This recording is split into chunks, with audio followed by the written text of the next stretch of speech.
Hello everyone, good morning. Welcome to our YouTube channel Akanksha GSF. आज की इस video में हम लोग देखेंगे 7 अगस्त का करंट अफेयर। 7 अगस्त से जितने इंपॉर्टेंट क्वेश्चन हो सकते हैं वो देखेंगे और उससे जुड़े फैक्ट देखेंगे। तो शुरू करते हैं क्वेश्चन।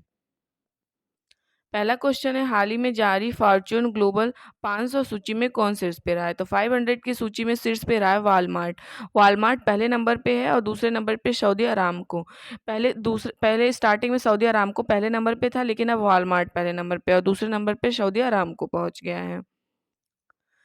अगला क्वेश्चन है, हाल ही में किसने स्टडी इन इंडिया पोर्टल शुरू किया है? तो स्टडी इन इंडिया पोर्टल शुरू किया है धर्मेंद्र प्रधान और डॉक्टर एस जयशंकर। धर्मेंद्र प्रधान शिक्षा मंत्री है, डॉक्टर एस जयशंकर जो है ये विदेश मंत्री हैं। तो इसका राइट आंसर होगा उपयुक्त दोनों। इन दोनों ने ही शुरू किया, study in India portal launch किया है। ये जो पोर्टल है ये इसलिए लॉन्च किया है भारत को शिक्षा के विदेश वैश्विक केंद्र में विकसित करने के लिए। ये पोर्टल इसलिए लॉन्च किया है इन दोनों ने। अगला क्वेश्चन है, हाल ही में किसने अमहरा झड़पों के बीच आपातकाल की घोषणा कर दी है? तो इथियोपिया इसने ही अमहरा झड़पों के बीच आपातकाल की घोषणा कर दी है। उत्तरी अमहरा जिले में सेना और जनता के बीच झड़प हुआ है और उसके बाद इथियोपिया ने वो आपातकाल की घोषणा कर दी है। अब इथियोपिया इसकी कैपिटल है अदीस अबाबा और यहाँ के प्राइम मिनिस्टर है एबी अहमद। अगला क्वेश्चन है, हाल ही में किसने असम के कोकराझार में एक 132वें डूरंड कप का उद्घाटन किया है? तो कोकराझार में 132वें डूरंड कप का उद्घाटन किया है रक्षा मंत्री राजनाथ सिंह ने। इसका राइट आंसर होगा रक्षा मंत्री राजनाथ सिंह। अब असम, तो असम की कैपिटल है दिसपुर और यहाँ के चीफ मिनिस्टर हैं हिमंता बिश्व शर्मा और यहाँ के गवर्नर हैं गुलाब चंद कटारिया। अब हम लोग देखते हैं असम के बारे में जो करंट अफेयर्स में चल रहा है। असम सरकार ने 12th पास करने वाले मेधावी छात्रों को स्कूटर प्रदान करेगी। भारतीय महिला टीम में जगह बनाने वाली असम की पहली महिला उमा छेत्री बनी है। असम सरकार ने ब्रह्मपुत्र के नीचे पहली अंडर वाटर सुरंग बनाने की घोषणा की है। ईसीआई ने असम के लिए मसौदा परिसीमन प्रस्ताव प्रकाशित किया है। असम के राज्यपाल ने पार्टीशन फ्रीडम नामक पुस्तक का विमोचन किया है। भारतीय सेना के गजराज कोर ने असम में जल राहत अभ्यास आयोजित किया है। गुवाहाटी में 7 धार्मिक स्थल जलमार्ग से जुड़ेंगे। असम सरकार ने कामाख्या कॉरिडोर बनाने की घोषणा की है। गुवाहाटी के बिहू प्रदर्शन ने गिनीज वर्ल्ड रिकॉर्ड बनाया है। पहला बोडोलैंड अंतर्राष्ट्रीय ज्ञान महोत्सव असम में हुआ है। तो ये असम के बारे में इम्पोर्टेंट था। अगला क्वेश्चन है, हाल ही में श्रीलंका में पर्यटन के स्रोत बाजार में कौन शीर्ष पे रहा है?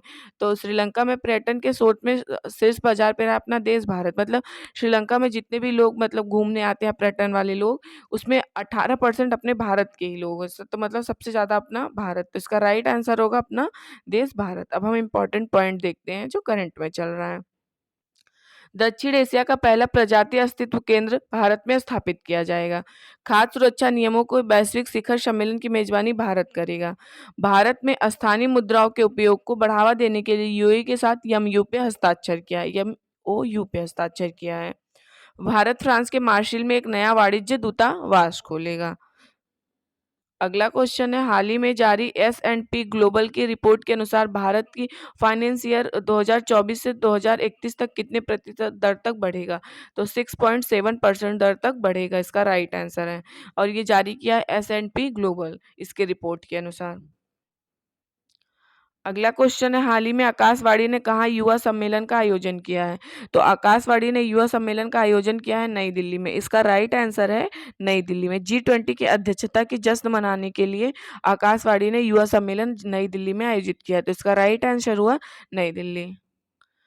अगला क्वेश्चन है, हाल ही में किस राज्य सरकार में लू के कारण सबसे अधिक मौतें दर्ज की गई हैं? तो लू के कारण सबसे अधिक मौतें दर्ज की गई हैं केरला में। सबसे ज्यादा केरला में हुआ है, फिर दूसरे नंबर पे जो है गुजरात में हुआ है। गुजरात में और सबसे ज्यादा केरला में हुआ है। अब केरला में हुआ तो केरला की कैपिटल है तिरुवनंतपुरम। यहाँ के चीफ मिनिस्टर है पिनरई विजयन और यहाँ के गवर्नर आरिफ मोहम्मद खान। आरिफ मोहम्मद खान ने केरला में वन स्कूल वन आईएएस योजना शुरू किया था। अब हम लोग देखते हैं इंपॉर्टेंट पॉइंट।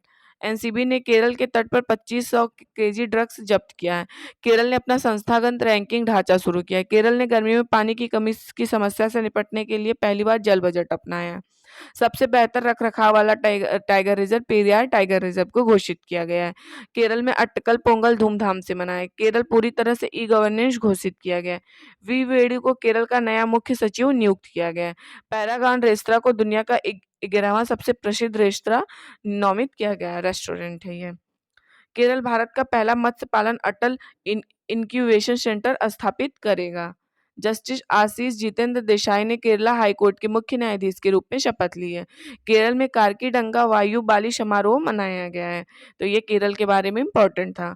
अगला क्वेश्चन है, हाल ही में वित्त मंत्री निर्मला सीतारमण ने कहाँ प्रतिष्ठित स्थल संग्रहालय की आधारशिला रखी है? तो वित्त मंत्री निर्मला सीतारमण ने ये प्रतिष्ठित स्थल संग्रहालय की आधारशिला रखी है तमिलनाडु में। इसका राइट आंसर है तमिलनाडु। अब तमिलनाडु, तो तमिलनाडु की कैपिटल है चेन्नई और यहाँ के चीफ मिनिस्टर है एम के स्टालिन और यहाँ के गवर्नर है आर एन रवि। अब हम लोग देखते हैं जो करंट में चल रहा है। फॉक्सकॉन ने तमिलनाडु में प्लांट स्थापित करने के लिए 1600 करोड़ रुपए के मसौदे पर हस्ताक्षर किया है। नीति आयोग के निर्यात तैयारी सूचकांक में तमिलनाडु शीर्ष पे रहा है। तमिलनाडु के आथूर पान के पत्ते को जीआई टैग मिला है। भारत को अपना 36वां उड़ान प्रशिक्षण संगठन तमिलनाडु में मिला है। 2023 में भारत के शीर्ष इलेक्ट्रॉनिक निर्यातक के रूप में तमिलनाडु उभरा है। तो ये तमिलनाडु के बारे में इम्पोर्टेंट था। अगला क्वेश्चन है, हाल ही में किस देश के पूर्व क्रिकेटर ज्ञानेंद्र मल्ला ने अंतरराष्ट्रीय क्रिकेट से संन्यास ले लिया? तो ज्ञानेंद्र मल्ला जो है ये है नेपाल के क्रिकेटर, इन्होंने अभी संन्यास ले लिया। ज्ञानेंद्र मल्ला जो है ये अंतरराष्ट्रीय क्रिकेट से संन्यास ले लिया और ये नेपाल के हैं। तो इसका राइट आंसर हुआ नेपाल। अब नेपाल, तो नेपाल की कैपिटल है काठमांडू और यहाँ की करेंसी है नेपाली रुपया और यहाँ के प्रेजेंट टाइम पे प्राइम मिनिस्टर है पुष्प दहल कमल प्रचंड और यहाँ के प्रेसिडेंट है रामचंद्र पौडेला और यहाँ के वाइस प्रेसिडेंट है राम प्रसाद सहाय यादव। तो ये नेपाल के बारे में था। अब हम करंट में जो चल रहा है उसको देखते हैं। नेपाल में 2025 को विशेष पर्यटन वर्ष के रूप में घोषित मनाया गया। ACC men's premium cup Nepal ने जीता है। नेपाल में जीतागढ़ी पर्व मनाया गया। नेपाल नारायण प्रसाद सौद ने नेपाल के नए विदेश मंत्री के रूप में कार्यभार संभाला है। बोडो यात्रा नेपाल में मनाया गया है। तो ये नेपाल के बारे में इम्पोर्टेंट था। और 7 अगस्त से जितने इंपॉर्टेंट क्वेश्चन थे मैंने करा दिया और उससे जुड़े फैक्ट भी करा दिए। वीडियो पसंद आया तो चैनल को शेयर सब्सक्राइब करिएगा। Thank you everyone.